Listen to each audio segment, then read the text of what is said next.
brought you by Silver Pumps and Motors.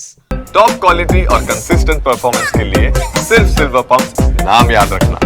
గత ప్రభుత్వం యువతకు ఉద్యోగాలు ఇవ్వాలని అనుకోలేదన్నారు సీఎం రేవంత్. తాము గ్రూప్ 1 పరీక్షలు నిర్వహిస్తే కొందరు ఫలితాలు వెల్లడించకుండా కోర్టులకు వెళ్లి అడ్డుకున్నారని విమర్శించారు. గత ముఖ్యమంత్రి ఎవరిని కలిసేవారు కాదని, తాము మాత్రం అందరినీ కలుస్తున్నామని చెప్పారు. గత ప్రభుత్వానికి ప్రజా ప్రభుత్వానికి ఉన్న తేడా ఇదేనన్నారు. దళితులు చెప్పులు కుట్టుకోవాలి, బలహీన వర్గాలు చేపలు పట్టుకోవాలి, ట్రైబల్స్ పందులు పెంచుకోవాలని గత ప్రభుత్వంలో స్కీములు వచ్చినాయి. మీరు అందరూ చూడండి, గత 10 సంవత్సరాలలో ఏం చెప్పారు? బర్రెలు గొర్రెలు ఇస్తాం, చేపలు ఇస్తాం, చెప్పులు కుట్టుకోండి, మీకు స్కీములు ఇస్తామని చెప్పిండ్రు తప్ప మీకు చదువు చెప్తాం, మీకు రాజ్యాధికారం ఇస్తాం, మీ రాజ్యం నిర్మాణంలో మిమ్మల్ని భాగస్వాములను చేస్తామని చెప్పలేదు.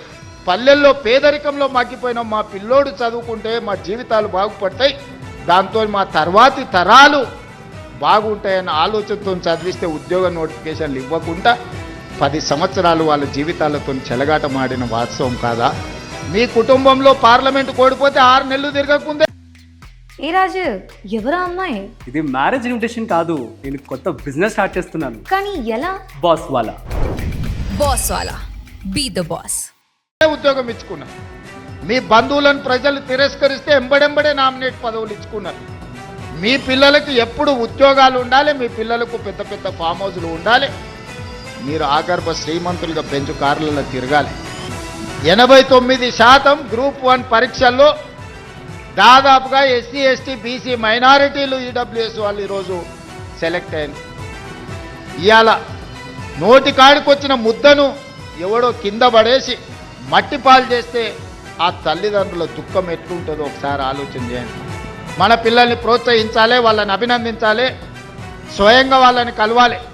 ఇక్కడున్న అందరు నేను అడుగుతున్న, తెలంగాణ వచ్చిన 10 సంవత్సరాలలో ఎప్పుడన్నా ముఖ్యమంత్రిని కలిసిరా? మీరు కలిసినా? ఎవరైనా కలిసిన వాళ్ళు ఎవరైనా ఉంటే చేయొద్దండి.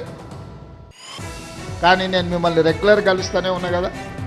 ఇది తేడా. ప్రజాపాలనకు దొరల పాలనకు ఇవాళ ప్రజా ప్రభుత్వం ఉన్నది కాబట్టి అసెంబ్లీ స్పీకర్ ఆయన ముఖ్యమంత్రిని చేస్తాను మోసం చేస్తే ఆయనను అధ్యక్ష అని పిలిచి మైక్ అడుక్కునే పరిస్థితి ఒక దళిత బిడ్డ చేతిలో పెట్టి నువ్వు ఆడ తప్పించుకున్నా ఈడ తప్పించుకోలేవు అని చెప్పి మా సోదరుడు గడ్డం ప్రసాద్ కుమార్ గారిని అసెంబ్లీ స్పీకర్గా ఈరోజు ఇందిరమ్మ రాజ్యంలో ప్రజా ప్రభుత్వంలో మనం చేసినాం.